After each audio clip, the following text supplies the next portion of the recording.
وبركاته. maanta waxaan ku hadlaynaa qodobkeena shanaad oo nabadgelyada sukuul hadaynu uga hadlayno nabadgelyada Soomaaliland maanta way wanaagsan tahay meel fiican baa maraysaa falillahi alxamdu wa ilaahay lagu mahadinayo ilaahay noo siyaadiyo waxaynu ku noolahay mandaqad ololeyso afarteeda koonaba ololeyso innagana ilaahay noo dhibceeyo haysan nabadgelyo waxaynu ku faanaa waxaynu intaayna nabadgelyada العالم كنا كيمينو إنه قلنا يسوشنا إسفرنا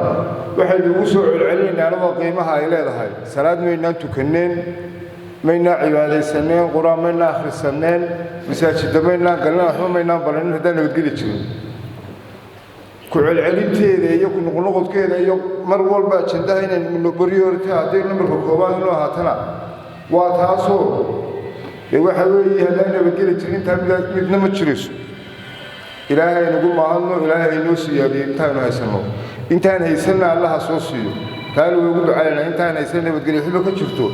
إلهي نبقوليها كده هذا نصير نقوله أشندها صدق الفقرات وقرنوات كنت السجود ده يدهم يسترك هؤلاء قبيلة ده واحد يوسع علينا وهي قبيلة هنا لما يستروها دنتينا كشفتوا إن نبقوليها لا المال ولا بوا صح كوعيقلين تداليرة فرالك عن صحاحونيو واحد وحيد حنقلنيا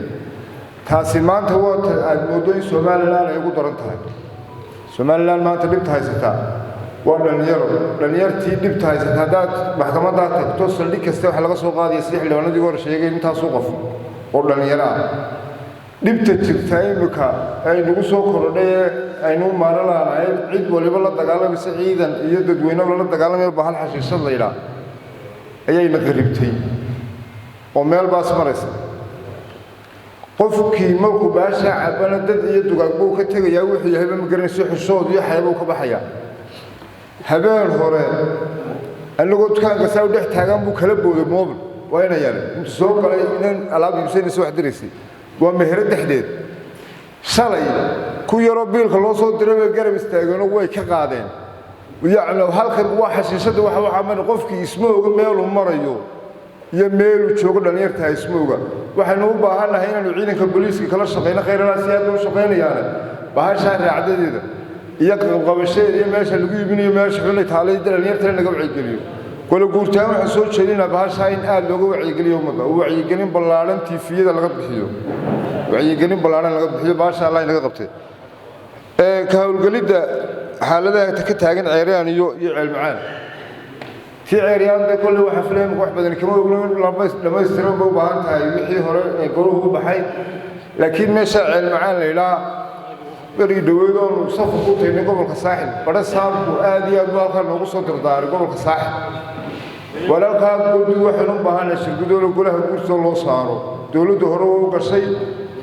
wax badan kama qaban laakiin de way hawl galeen dib baa halka ka taagan cilmacaan leeyahay dibta ka taagan laba dawlad baa soo fadhiya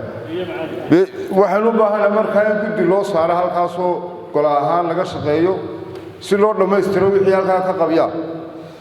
guud ahaan sideen kala nabadgelyo waxa ku soo koobi lahaa wacyi gelin ballaaran goluhu sameeyo goluhu waxa la golay nabadgelyada aynu sameeyno wacyi gelin aad iyo aad u ballaaran. Assalaamu calaykum wa rahmatullahi